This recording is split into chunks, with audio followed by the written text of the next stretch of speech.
Friesland is bekend om zijn prachtige landschap. Van het Margebied tot de Klaai, van de Wouden tot de Grijthoeken. Maar hoe binnen die verschillende landschappen ontstaan? En wat is de invloed van de meeskrop? Zicht op Friesland zie ik het naar de sporen in het landschap om het verhaal te vertellen van zijn ontstaan.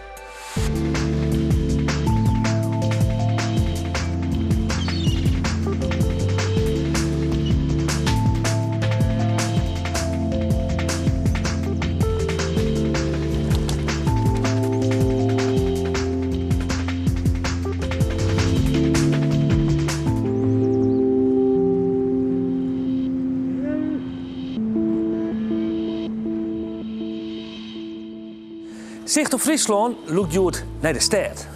Friesland had er maar eerst alven van en ze hebben haast alle alven ook nog een prachtig mooi bewaarde binnenstad. Maar er zit ook een tragische kant aan dit verhaal. Door de eeuwen heen is er onderling altijd een grote concurrentie geweest. Die ene woe nog meer van master opslaan als de oren. En dat wilst ze ook nog opboksen moesten in een sterk ontwikkeld platteland. In de middeleeuwen rint Friesland van Zwin in België onder de rivier de Wezer in Duitsland. Als het door het Frankische Rijk annexeerd wordt, valt het in drie delen uiteen. Eén pad komt in Hollandse handen, het oren onder grensbestuur en het derde pad, West-Lauwers-Friesland, het Joodijzige Friesland, komt onder bestuur van Albrecht van Saxe. In 1498 introduceert hij een centraal bestuur in Friesland. Dit bestiert uit drie plattelandsdistricten Oostergo, Westergo en Zevenwouden.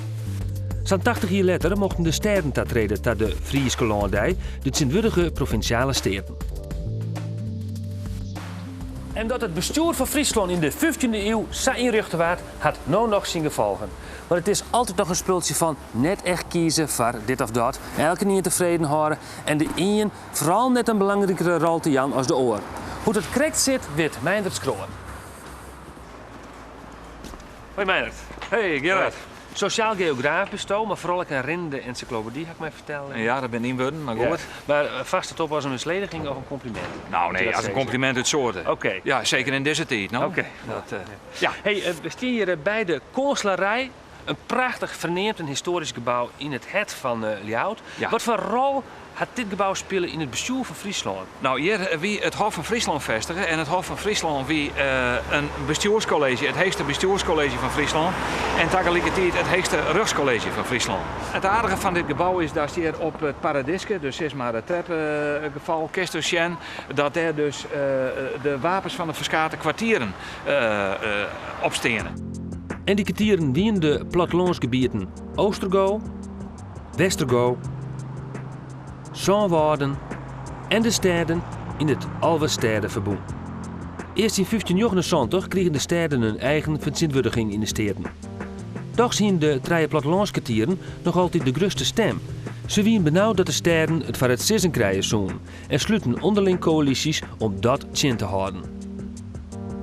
Werkt het nou nog altijd terug in het provinciaal bestuur van Joeterdij? Ja, de kerst is nog altijd vernemen. Het is nou de laatste hier en het is wel beter worden. Dus het is juist wel dat de kaarten wat meer op Ljouwert gezet worden. Maar het blote, het simpele feit dat je twee zones hebt, twee economische zones. De A-zone en de Westergo-zone.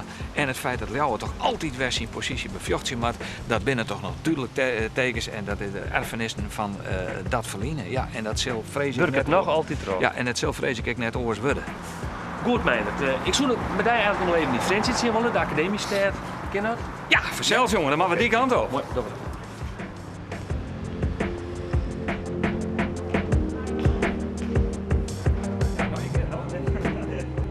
Waarom zijn er alve Friese steden?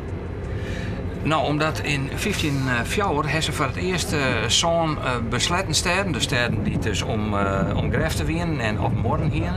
En 4 onbemoorde steden, onbevestigde steden, die hadden ze dus op een list zetten in de tijd van de Hertogen van Saxen. En eigenlijk is het zo dat zoals dat in de 15e eeuw de alve steden die er nou nog binnen, dat die dan voor het eerst in verschillende combinaties hield optreden.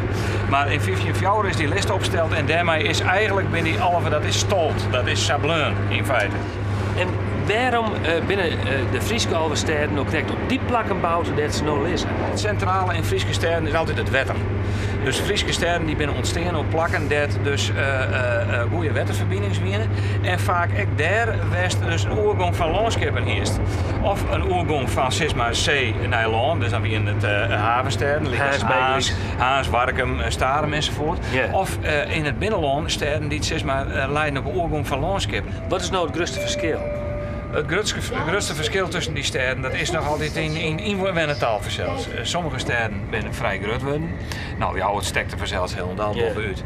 Maar Haas, Snits en Bolzert, dat winnen al vrij vlot de wat grotere sterren in Fransje. En die andere sterren zijn eigenlijk tegen lieds bleun. Wat is de reden van? De reden is, denk mij, in de Zuidwesthoek dat er een heel soort sterren winnen, die elkaars concurrenten winnen. En in het noorden van de provincie hier is gewoon minder sterren, dus dat ziet elkaar ook minder in elkaars vaarwater. En wat is de overeenkomst, dat er al sprake is van een overeenkomst? Nou, de overeenkomst is onder oren dat ze trots zijn onder mij de liefste ster van op die sterlijke ruggen die ze hier. Een andere overeenkomst vind ik altijd heel aardig, is dat in haast alle sterren stadspraat wordt door de autochtone bevolking. Ik kom oorspronkelijk van Haas, ik ben opgegroeid in Ljouwert. En mijn vrouw is een echte Ljouwerter. Wij praten dus stads mee en waar. Ja. Ik bedoel, daar ben ik wel trots op.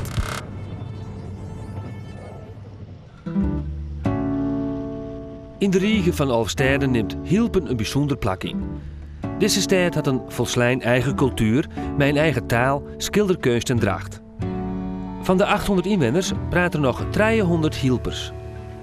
De familie Stalman is Hilpers in Ieren en Sien.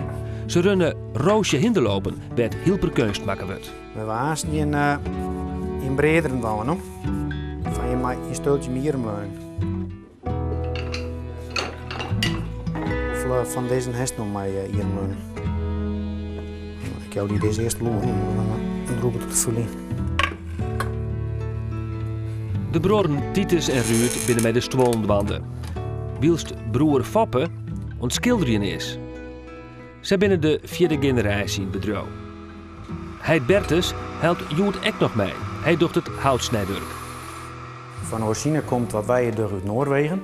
In Noorwegen heb je een schilderkunst dat je het roosmaal. En dat lijkt een heel soort op wat wij doen. Nou, dat is met de handel van de zeevaart die dat hier in Hilpen komt. Dat kwam hier omdat de zeeskippers een goede handel hielden in de houthandel. Daarmee verdienen ze een soort geld. En lieten ze decorateurs een oer komen hierheen. Nou, en die beschilderen hier stoelen, tafels en kosten, wanden. Nou, en dat is eigenlijk een beetje een begin geweest van wat wij hier nou doen. Het Goddardse meidje wordt een soort in Boetenland verkocht. Maar ook het koninklijk huis wordt het te waarderen. Een van de prinsesjes had bijgelijk zijn Hilperstoel. Dit is een stoeltje het helemaal met de hand maken wordt. We hebben vanmorgen de rechtstikken in hem zaten. De vouwenstikken hebben we in hem zaten. Als dat klauwer is, dan komt er letter een beetje mat in. Nou, en daarna gaat het boven het atelier en dan wordt het schilderen. Door het broeken van de traditionele kleuren reed, blauw, groen en crème wordt bezocht zo authentiek mogelijk te blijven. Hij de Memstalman die nog een stapje verder in het promoten van Hilpen.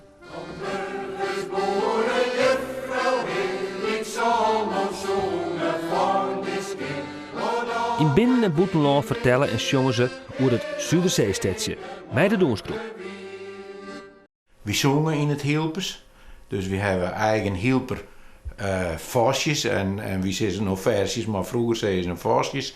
En dan waren we in van je meesken en dan hebben we een programma meestal met een pauze erin. Dus een half uur voor de pauze of een half uur na de pauze. En dan wordt er ook een heel soort hoe de klant vertelt. Dit is een slapenkap, maar dus de zendersdracht die heeft dus een kap, dat is stieselen.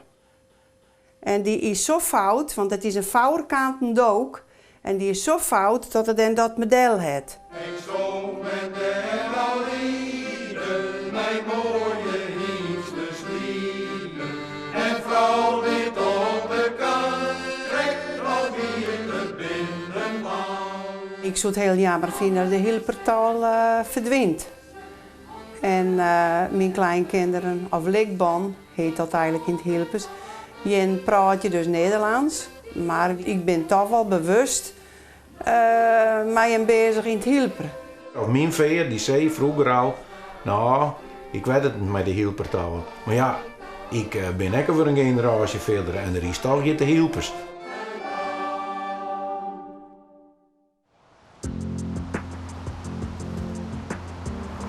Wat mij opvalt onder die Friese steden is dat grachtenpatroon. Overal zie je grachten door de steden erin. Ja, dat is... nou, ik zag dat het zelfs te krijgen met het feit dat er zie je in een wetterrijke omjouwing. En die steden zijn ontstaan als dwarpen. En bij de uitbreiding van die steden is het generaal gewoon gebruik maken van zeg maar, het slettenpatroon. Dus de zocht overal in die steden vaak nog het oude patroon dat er weer voordat er bebouwing weer. Ja, en wie functioneel, die grachten uiteindelijk? Ja, dat wie functioneel en dat is nog heel lang functioneel geweest. Eigenlijk nog tot in de jaren 20 en 30 van de vorige eeuw, in Friesland al het eerst, wie het vervier oer wetter wie wichtiger dan het vervier per as.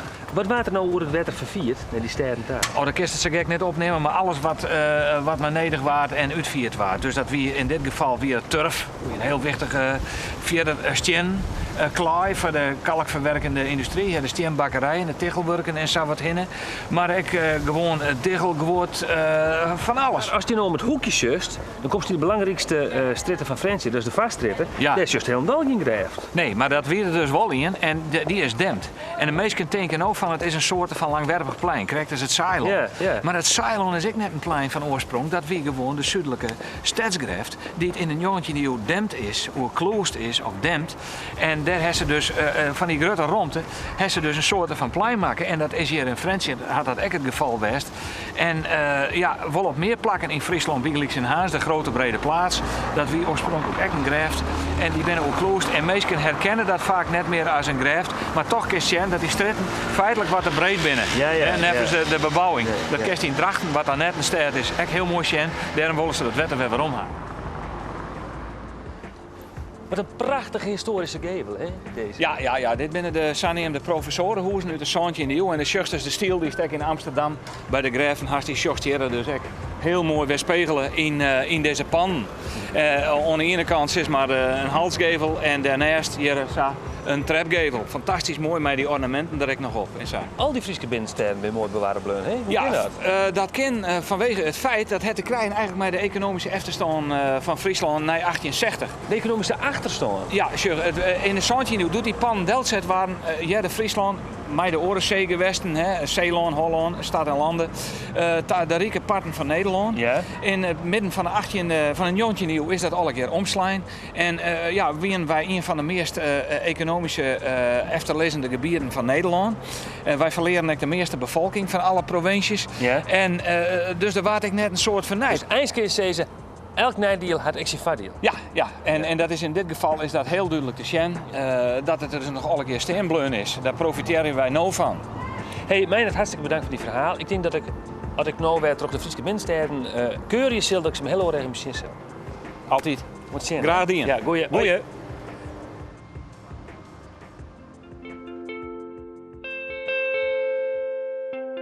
Dokkum is de meest noordelijke stad van Nederland. Het had internationale bekendheid door de moord op Bonifacius in het jaar 754. Nico Dauma had een drukkerij in Dokkum en Sylvester Adema is architect. Beide zijn ze slucht op een stad. Hier is we ongeveer binnen.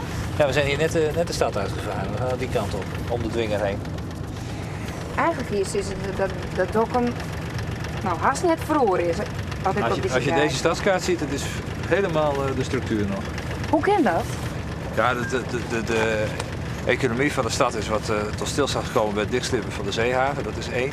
En de stad was echt, die hield op bij de bolwerken. Dat was de gemeente ook. Hè. Dus de zeggenschap hield daar ook op. Dus het is echt, binnen die stad is het gebeurd. Volgens mij zijn we ook zo'n beetje rond 1920, 1930 was dit het dichtstbevolkte gebiedje van Nederland. Hè, die binnenstad. In de geschiedenis is dit de stad bekend als Erendokkum. Deze uitdrukking is al eeuwen oud. Ja, dat hebben we nog aan de Stroberse vaart te danken. Hè. Toen was Dokkum failliet en daar komt nog die kreet Arm Dokkum van. In het verliezen leidt Dokkum aan zee. De haven bracht een soort geld op het kleed, maar in de 17e eeuw slieme de slink dicht en verleert Dokkum zijn inkomsten. Als compensatie is de Strobosse trekveert naar de stad Grens online. Maar dat kostte meer geld als dat het opbracht. Dokkum ging failliet. Dat is 300 jaar verlien, maar had ont Joetedij een stempel op het imago van de stad drukt. En er wordt wel tijd, bepaalde steden, zoals Kampen, het het in Nederland een beetje van... Ja, dat is een plek waar de mensen graag een beetje over spotten, omdat ze een te grote broek aan hadden. Nou, en voor Friesland is dat Dokkum geweest, door het verhaal met die Strobelse vaart. Dokkum is nu de regiostad van Noord-Eerst-Friesland. De centrale as, de nog gewoon te lezen diek van Dokkum met Drachten, zou deze positie de verzwastanders meer versterken kunnen. Ja, dat heeft meer te maken met dat we in Nederland binnen een bepaalde tijd op een snelweg moeten zitten. Nou, voor nu Dokkum lukte dat lang niet. Nou komen we daar een beetje in de buurt, maar we zitten nog net iets te ver weg van het wegennet wat dat betreft. Dus had het dan wel zin? Nou ja, het heeft wel zin, want als ik nou naar Drachten moet, dan ben ik nou meer dan een half uur onderweg. Terwijl dat een stukje is van een kwartier. Dus wat dat betreft heeft het wel zin. Ja. Jo, had er bedenkingen bij die centrale as? Nou, op zich niet. Ik ben er zelf wel blij mee. Alleen ik zeg eigenlijk moeten we voor die tijd zorgen dat Dokkum zo leuk wordt dat ze uit Drachten vooral heel snel een kwartier hier zijn. En niet omgekeerd. Maar anders dan krijgen we er last van. Dat wil ik eigenlijk niet.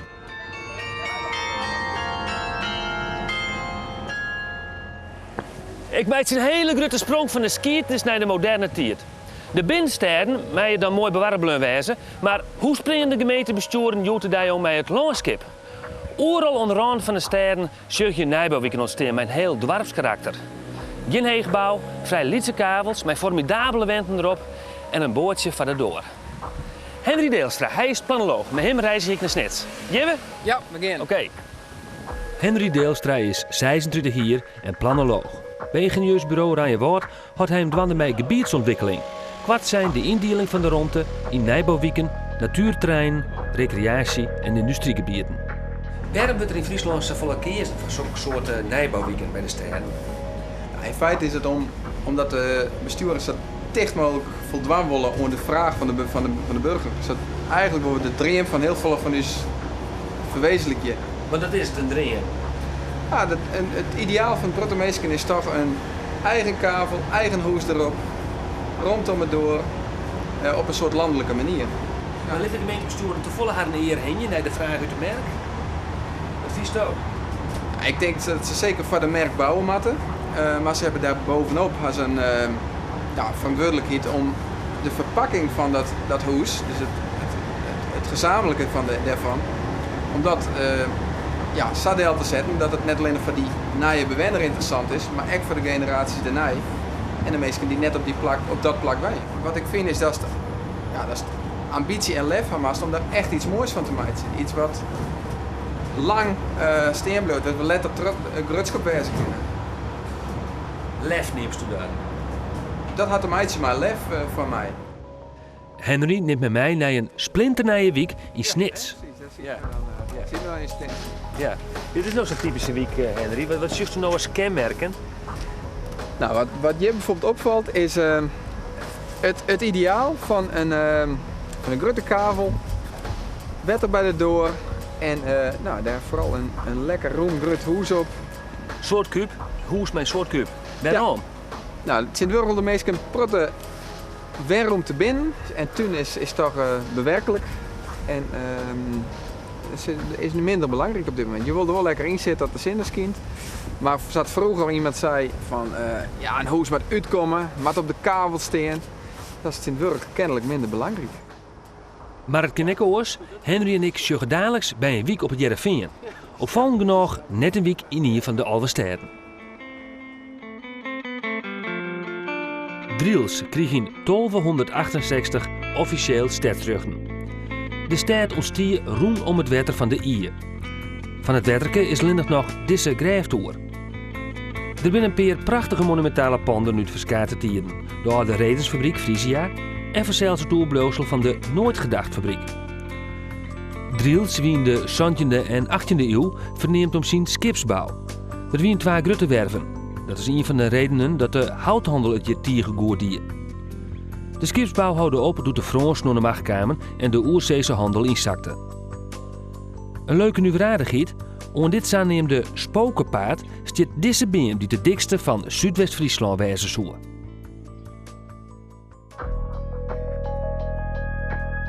De Zwannewenningen op het Jereveen binnen bouwd om 2000 treien heen.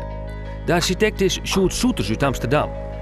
De zijn eigen tijdske boetenplaatsen bij de bosken van Oranjewoud vindt Henry een goed voorbeeld van een mooie wiek. Nou ja, zorg om die hinnen, dit is... Het zit er heel oors uit hier. Ja, vind die zwaan op die wend niet mooi? Ja, die vind ik persoonlijk dan wat minder. Ja. Maar als voorbeeld van hoe het heel oors omgaan is met die ruimte, toch ja, de goed om na te denken, oren ordening te maken de standaard is, kies een hele oren wenomgeving. Ja. Wat vind je een heel bot slagen hier?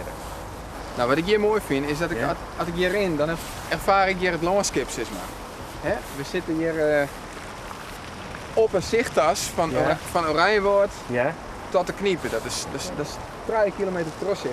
Hast je net het gevoel dat je tussen honderden wenningen stiert. En dat vind ik heel slagen in oorsomgaan met de ruimte in zo'n gebied. Dan was zo'n gigantische grote binnentuin. Je hebt net een enorm beslag op een ruimte. Van nu zal ik, ja? Ja, in feite kist zoals dat wel zeggen kennen. Het kost een zekere ruimte, maar meestal leveren het weer in op hun eigen tuin. Zeg maar. De wenningen die hier omheen staan, die zijn een stuk compacter gebouwd als we het bekrijgt in. Ja. Dus per saldo is het met de eerste volle meer ruimte was nodig. Per saldo valt het bij mij. Meneer Deelstra, het is mij duidelijk. Bedankt. Bedankt voor het verhaal. Graag gedaan. Wat zie je, hè? Dit was Zicht op Friesland, hoe de Frieskalve sterren. Oor de dan kroep ik op reg van een Frieskinder voor een tocht door de Kele Dunen. Want dan.